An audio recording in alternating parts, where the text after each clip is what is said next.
Hello and welcome along to a brand new episode of Aviation Analysis, the channel that investigates the most horrifying, bizarre and interesting stories from the skies. Whether it be wartime battles, unfortunate cases of tragedy or the more technical aspects of aviation, we cover it all. There are many harrowing cases of aeroplane crashes throughout history, most of which end in massive loss of life. And after investigations have been conducted, we find that the cause of such disasters could have been prevented. It is safe to say that the mechanical facets relating to air traffic controls, runway clearance and aeroplanes themselves are particularly multifarious when it comes to electronics, timing and cockpit systems. As time has progressed and efficiency with regards to health and safety within the industry has advanced, there are still occasions when things just don't go to plan. In this episode, we will investigate the relatively recent case of United Airlines Flight 232, a flight which was scheduled to fly from Stapleton International Airport in Denver to O'Hare International Airport in Chicago on July 19, 1989. On that day, the worst case scenario occurred, whereby the plane crashed at Sioux Gateway Airport in Sioux City, Iowa, after the failure of its tail engine caused the loss of all hydraulic control of the aircraft. Luckily, more than half of those aboard survived the incident. However, the disaster and deaths of the remaining passengers led to new rules being implemented in relation to the inspection and manufacturing of aeroplane turbines. The incident was broadcast worldwide and forced major changes in the designing of future aircraft within the industry to improve safety and prevent the breakdown and destruction of control systems moving forward. So, what happened that day in 1989? What was the background and aftermath of such a devastating incident? What and who was to blame? Join us on this episode as we dissect the tragic story of United Airlines Flight 232.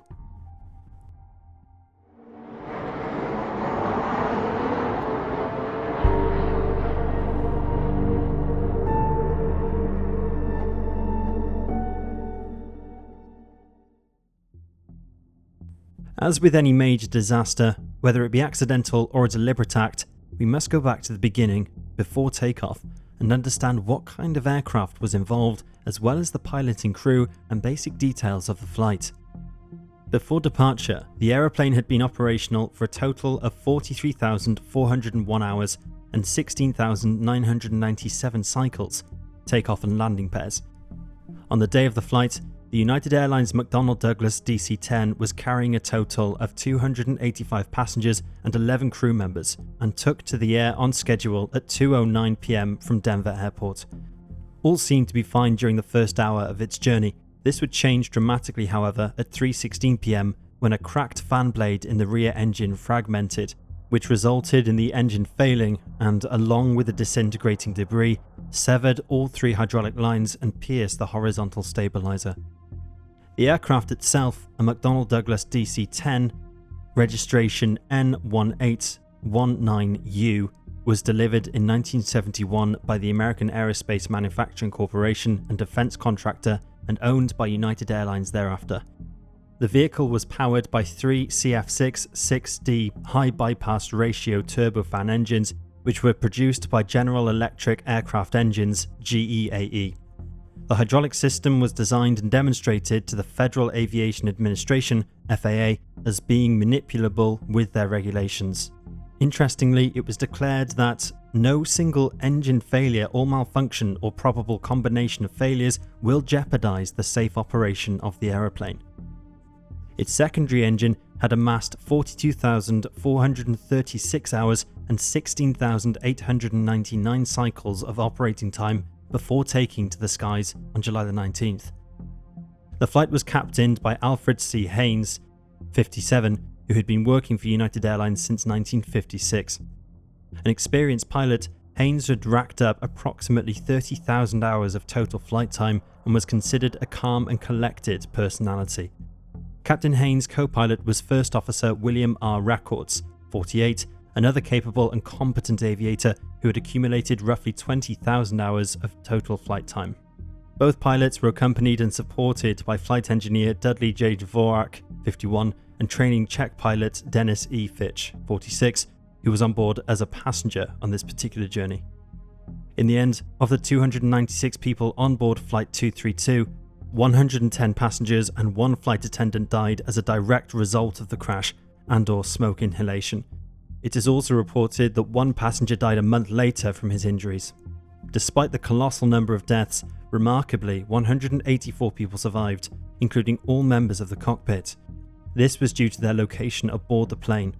The survivors were seated in the area behind first class and in front of the wings.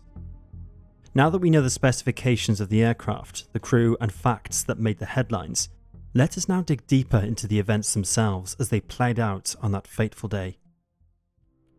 Despite being labelled the impossible landing and the numbers of those who perished making for some bleak headlines, the incident is actually considered to be one of the best controlled crash landings, even though the chief pilot allowed the passenger check pilot, in this case Dennis Fitch, to fly the aircraft. Believe it or not, simulators which were subsequently created to reconstruct the flight and its landing resulted in some of the most experienced test pilots being unable to pull off what occurred that day in July 1989. With this in mind, let us begin our examination of the day's events, beginning with takeoff. Flight 232 departed at 14:09 Central Daylight Time from Stapleton International Airport, Denver, Colorado, and was destined for O'Hare International Airport in Chicago, Illinois, with ongoing service to Philadelphia International Airport in Philadelphia, Pennsylvania. As mentioned, the first hour of the flight was relatively uneventful, with very little happening, or giving the pilots any reason to believe that disaster would soon strike, until 15:16. As the plane was making a right turn at 37,000 feet, the fan disc of the secondary engine suddenly shattered, causing a massive amount of debris to fly from the engine's nacelle.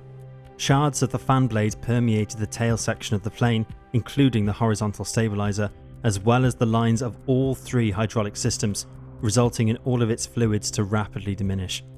Captain Hayes first noticed the effects of the fan disc's rupture after feeling a shockwave rippling through the aircraft, after which the warning lights began to flicker, indicating that the autopilot function had become detached. The system controls also indicated that the tail-mouthed engine was malfunctioning, and after co-pilot records noticed that the plane was veering off course, he tried adjusting his control column to correct it, to no avail. Remaining calm, the crew examined the situation, noting how the 3 hydraulic systems were separated in such a way that a single event in one system would not disable the other systems. However, the lines for all 3 systems shared the same 10-inch wide route through the tail where the engine debris impacted. This was a major cause for concern, especially as there were no backup systems available. With the aircraft pulling further and further to the right, it began to slowly fluctuate vertically in a phugoid cycle. This is aerial motion in which the plane pitches up and climbs and then pitches down and descends, accompanied by speeding up and slowing down as it goes uphill and downhill. As this was happening, the aircraft was losing approximately 1,500 feet of altitude with each cycle. The panic and stress on the passengers at this point would have been terrifying. Dennis Fitch made his way to the cockpit to try and help his associates in gaining control of the plane and offering whatever help he could. After assessing the situation and discussing the procedures carried out by the pilots, Fitch manually lowered the landing gear whilst in flight in the hope that this would suck in some of the hydraulic fluid which had been leaking. Unfortunately, this did not work, as by this point all fluid had been drained away from the damaged lines. It was then that air traffic control was contacted and an emergency landing at nearby Sioux Gateway Airport was arranged. A full list of the CVR voice recordings and transcripts can be found online, where Fitch and Haynes are attempting to calm the situation by saying, "Fitch, I'll tell you what, we'll have a beer when this is all done." Haynes, "Well, I don't drink, but I'll sure as hell have one." As they are approaching Sioux City, ATC indicates United 232 Heavy. The wind's currently 360 at 11, 360 at 11. You're cleared to land on any runway. Haynes, laughter. Roger. Laughter. You want to be particular and make it a runway, huh? Whatever you do, keep us away from the city. Haynes later stated that his light-hearted humour and demeanour during the ordeal was deliberate, as, quote, "We were too busy to be scared. You must maintain your composure in the airplane or you will die. You learn that from your first day flying."